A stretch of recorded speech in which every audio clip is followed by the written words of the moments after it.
और आज नीतीश कुमार 7वीं बार बिहार के मुख्यमंत्री पद की शपथ लेंगे। 1 मिनट में पूरी अपडेट देखिए।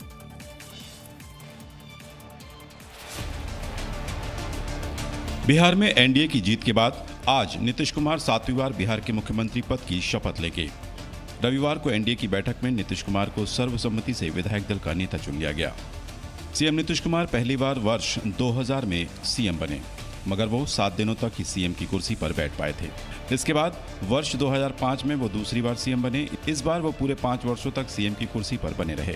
वर्ष 2010 में उन्होंने तीसरी बार सीएम पद की शपथ ली, मगर इस बीच 2014 में मिली हार के बाद उन्होंने पद से इस्तीफा दे दिया और जीतन राम मांझी सीएम बने। फिर आया वर्ष 2015, जब उन्होंने फरवरी में चौथी बार सीएम पद की शपथ ली।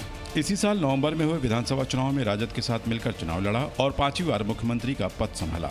साल 2017 में राजद के साथ गठबंधन टूट गया, जिसके बाद उन्होंने बीजेपी के साथ मिलकर सरकार बनाई और 6वीं बार मुख्यमंत्री चुने गए। और अब नीतीश कुमार 7वीं बार सीएम पद की शपथ लेने जा रहे हैं। वहीं रविवार को ही बिहार में एनडीए की बैठक हुई, जिसमें विधानमंडल के नेताओं को भी चुना गया। रविवार को बिहार में विधायक दल का नेता चुने जाने के साथ विधानमंडल के नेताओं का भी चयन किया गया। इस बैठक के बाद बीजेपी के तारकेश्वर प्रसाद सिंह को विधानमंडल का नेता चुना गया, जबकि इसी विधानमंडल की उप नेता रेणु देवी को बनाया गया।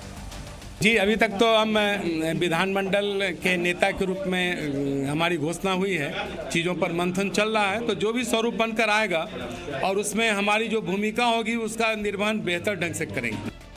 गठबंधन के इस फैसले के बाद एक तरफ तारकेश्वर सिंह ने पार्टी का आभार जताया, तो दूसरी तरफ रेणु देवी ने मीडिया से बात करते हुए दी गई जिम्मेदारियों को बाखूबी निभाने की बात कही। ये समाज के सहयोग से, हमारे कार्यकर्ता के सहयोग से, हमारे पार्टी के सहयोग से ऐसा संयोग बनता है कि हम सभी एक कार्यकर्ता हैं और कार्यकर्ता के नाते जो भी जिम्मेदारी मिलती है उसको हम बखूबी निभाते हैं। हालांकि डिप्टी सीएम के नाम को लेकर अब तक कोई फैसला नहीं हो सका। नीतीश कुमार के सीएम बनने की खबर पर बीजेपी और कांग्रेस की ओर से अलग अलग प्रतिक्रियाएं भी आ रही हैं। 60 सेकंड में देखिए। आज बिहार में नीतीश कुमार 7वीं बार सीएम पद की शपथ लेने जा रहे हैं।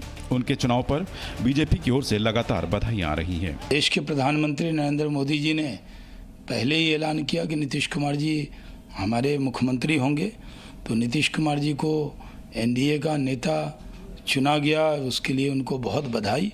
विकास के पथ पर बढ़ते हुए बिहार को और तेजी से हम विकास के पथ पे ले जाएंगे और जनता की उम्मीदों पर पूरी तरह खड़े उतरेंगे। वहीं आरजेडी पर हमला बोलते हुए बीजेपी नेता शाहनवाज हुसैन ने कहा कि आखिर राजद को इतनी जलन क्यों हो रही है। राजद को जलन क्यों हो रही है? एनडीए के नेता वो चुने गए हैं, कितनी सीट उनको आई, कम आई या ज़्यादा, हमने पहले ऐलान किया था कि नीतीश कुमार जी के नेतृत्व में सरकार बनाएंगे और हमने जो कहा वो किया। नीतीश कुमार के सीएम बनने की खबर पर कांग्रेस और राजद दोनों ही ने कहा कि नीतीश कुमार जी केवल बंगाल चुनाव तक ही सीएम बने रहेंगे। आरजेडी के वरिष्ठ नेता शिवानंद तिवारी ने बिहार चुनाव को लेकर राहुल गांधी पर कटाक्ष किया है। 1 मिनट में देखिए क्या कहा। आरजेडी नेता शिवानंद तिवारी ने कांग्रेस नेता राहुल गांधी पर कटाक्ष करते हुए कहा कि जब बिहार में चुनाव हो रहे थे तो राहुल गांधी शिमला में पिकनिक मना रहे थे। यहाँ चुनाव हो रहा है, राहुल गांधी जो है प्रियंका जी के साथ जाकर के मैंने शिमला में उनके घर पर पिकनिक मना रहे हैं। इस तरह से पार्टी चलती है क्या? आप जो है आरोप तो ये लग सकता है कि भाई कांग्रेस पार्टी जो है जिस ढंग से अपना कारोबार चला रही है उससे भारतीय जनता पार्टी को मदद मिल रही है। शिवानंद तिवारी के इस बयान के बाद बीजेपी सांसद गिरिराज सिंह ने ट्वीट कर कहा कि राहुल गांधी जी के बारे में बिहार में महागठबंधन की सहयोगी पार्टी आरजेडी के वरिष्ठ नेता शिवानंद तिवारी कहते हैं कि राहुल गांधी नॉन सीरियस पर्यटक राजनेता हैं। शिवानंद जी तो राहुल जी को ओबामा से ज्यादा जानने लगे हैं, फिर भी कांग्रेस चुप क्यों? गौरतलब है कि विधानसभा चुनाव में कांग्रेस ने आरजेडी के साथ गठबंधन कर 70 सीटों पर चुनाव लड़ा था, मगर वो सिर्फ 19 सीटें ही अपने नाम कर सकी थी। दिल्ली में कोरोना मामलों की बढ़ती रफ्तार को लेकर रविवार को अहम बैठक हुई है। 1 मिनट में पूरी रिपोर्ट देखिए। देश की राजधानी में कोरोना की बढ़ती रफ्तार को देखते हुए रविवार को गृह मंत्री अमित शाह ने एक अहम बैठक बुलाई। इस बैठक में दिल्ली के सीएम अरविंद केजरीवाल भी मौजूद थे। बैठक में दिल्ली सरकार ने चिंता जताई कि कोविड के मामले बढ़ने की वजह से दिल्ली में आईसीयू बेड्स तेजी से भरते चले जा रहे हैं। बैठक के बाद सीएम केजरीवाल ने मीडिया से बात करते हुए कहा कि कोरोना के मुद्दे पर यह जरूरी है कि सभी एजेंसियां साथ मिलकर काम करें। केंद्र सरकार का शुक्रिया अदा करना चाहता हूं, माननीय गृह मंत्री जी का भी शुक्रिया अदा करना चाहता हूं कि उन्होंने ये मीटिंग बुलाई और अब सारी एजेंसीज एक तरह से मिलके काम करेंगी। उधर बीजेपी सांसद गौतम गंभीर ने इस बैठक को लेकर सीएम केजरीवाल पर हमला बोला। उन्होंने एक ट्वीट कर कहा, नमस्कार दिल्ली, मैं अरविंद केजरीवाल बोल रहा हूं। कोविड महामारी को रोकने में मैं एक बार फिर विफल रहा हूं। मई की तरह दोबारा हमें श्री अमित शाह जी ही बचाएंगे। आपका अपना विज्ञापन वाला मुख्यमंत्री। और आइए अब देखते हैं क्या है देश में कोरोना का हाल। बस एक मिनट।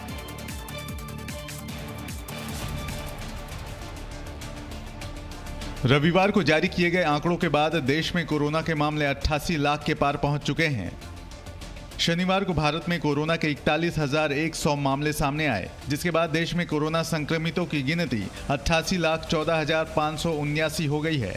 इन आंकड़ों के मुताबिक शनिवार को एक दिन में 447 लोगों की कोरोना से मौत हो गई। कोरोना से भारत में अब तक 1,29,635 लोगों की मौत हो चुकी है। भारत में कोरोना से मृत्यु दर 1.47% हो गई है, जबकि इस दौरान 42,156 लोग इलाज के बाद ठीक हो गए। देश में अब तक 82,05,728 लोग कोरोना से जंग जीत चुके हैं। भारत का कोरोना के प्रति रिकवरी रेट 93% से ज्यादा है। फिलहाल देश में लोग वैक्सीन का बेसब्री से इंतजार कर रहे हैं।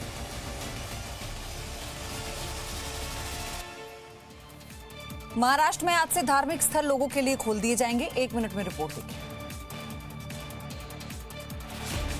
आज से महाराष्ट्र में सभी धार्मिक स्थल आम जनता के लिए खोल दिए जाएंगे। हालांकि मंदिर में आने वाले श्रद्धालुओं के लिए कोरोना की गाइडलाइंस का पालन करना बेहद जरूरी होगा।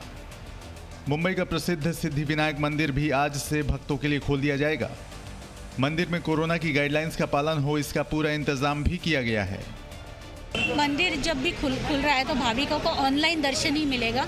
ऑनलाइन दर्शन के लिए एप्पल प्ले स्टोर पे एप्पल यूज़र्स और एंड्रॉयड यूज़र्स के लिए हमने ऐप डेवलप किया है, SVT ऐप। वो ऐप डाउनलोड करके उसके बाद हम लोग ने कुछ स्लॉट्स 1 घंटे में सिर्फ 100 लोग आ पाएंगे। मंदिरों को खोले जाने के फैसले पर बीजेपी ने इसे हिंदुत्व की जीत कहा है। इस पर शिवसेना नेता संजय राउत ने कहा कि ये जय पराजय का मुद्दा नहीं है। मुझे लगता है ये कोई जय विजय या पराभव की बात नहीं है। प्रधानमंत्री मोदी जी का आदेश से ही मंदिर बंद किए थे पूरे देश में। मैदानी इलाकों में हुई बारिश और पहाड़ों पर हुई बर्फबारी के बाद उत्तर भारत में सर्दी ने दस्तक दे दी है। 1 मिनट में देखिए रिपोर्ट। दिल्ली एनसीआर में रविवार शाम हुई बारिश के बाद मौसम सर्द हो गया है। साथ ही इस बारिश से लोगों को प्रदूषण से भी राहत मिली है। बारिश के बाद दिल्ली के कई इलाकों में तापमान के साथ साथ प्रदूषण का स्तर भी गिर गया है। दिल्ली के पूसा इलाके में बारिश से पहले AQI 500 के पार था, मगर बारिश के बाद यह आंकड़ा 422 पर आ गया। यही हाल लोधी रोड का रहा, जहां बारिश से पहले AQI 494 था, मगर बारिश के बाद AQI 370 पर पहुंच गया। दिल्ली से सटे नोएडा में AQI 531 दर्ज किया गया था, लेकिन बारिश के बाद यहां प्रदूषण का स्तर 425 पर आ गया। मौसम विभाग का अनुमान है कि दिल्ली में 15 से 17 नवंबर तक हल्की बारिश हो सकती है, मगर इससे सिर्फ कुछ दिनों की ही राहत मिलेगी।